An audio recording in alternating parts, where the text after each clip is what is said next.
السلام علیکم ورحمۃ اللہ وبرکاتہ۔ آن لائن عربی گرامر اور عربی لٹریچر اور قرآن کا ترجمہ، حدیث کا ترجمہ سیکھیں۔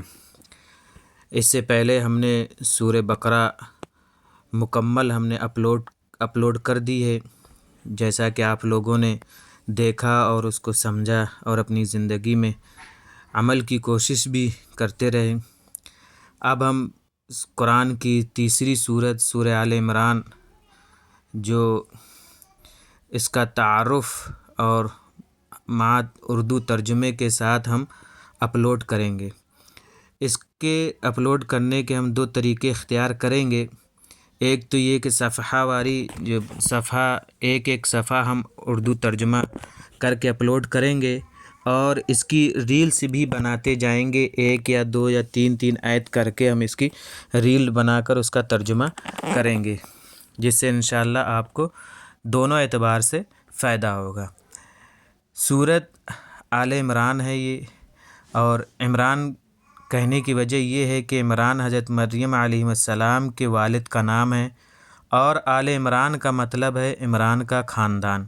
اس سورت کی آیات 33 تا 37 میں اس خاندان کا ذکر آیا ہے، اس لیے اس سورت کا نام سورہ آل عمران ہے۔ اس سورت کے بیشتر حصے اس دور میں نازل ہوئے ہیں جب مسلمان مکہ مکرمہ سے ہجرت کر کے مدینہ منورہ آ گئے تھے، مگر یہاں بھی کفار کے ہاتھوں انہیں بہت سی مشکلات درپیش تھیں۔ سب سے پہلے غزوہ بدر پیش آیا، جس میں اللہ تعالیٰ نے مسلمانوں کو غیر معمولی فتح عطا فرمائی اور کفار قریش کے بڑے بڑے سردار مارے گئے۔ اس شکست کا بدلہ لینے کے لیے اگلے سال انہوں نے مدینہ منورہ پر حملہ کیا، اور غزوہ احد پیش آیا، جس میں مسلمانوں کو عارضی پسپائی بھی اختیار کرنی پڑی۔ ان دونوں غزوات کا ذکر اس سورت میں آیا ہے، اور ان سے متعلق مسائل پر قیمتی ہدایات عطا فرمائی گئی ہیں۔ مدینہ منورہ اور اس کے اطراف میں یہودی بڑی تعداد میں آباد تھے۔ سورہ بقرہ میں ان کے عقائد و اعمال کا بڑی تفصیل کے ساتھ ذکر ہو چکا ہے، اور ضمناً عیسائیوں کا بھی تذکرہ آیا تھا۔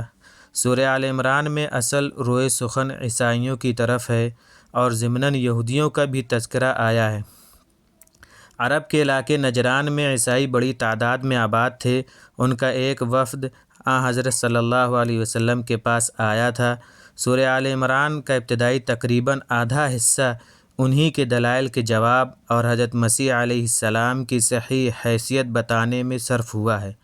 نیز اس صورت میں زکوٰۃ، سود اور جہاد سے متعلق احکام بھی عطا فرمائے گئے ہیں، اور صورت کے آخر میں دعوت دی گئی ہے کہ اس کائنات میں پھیلی ہوئی قدرت خداوندی کی نشانیوں پر انسان کو غور کر کے اللہ تعالیٰ کی وحدانیت پر ایمان لانا چاہیے، اور ہر حاجت کے لیے اسی کو پکارنا چاہیے۔ سورہ آل عمران مدنی ہے، اور اس میں 200 آیتیں اور 20 رکوع ہیں۔ یہ تھا اس سورت کا اجمالی تعارف۔ ایسے تو بہت سی چیزیں سورہ میں آئی ہیں جن کا بیان کرنا محال ہے۔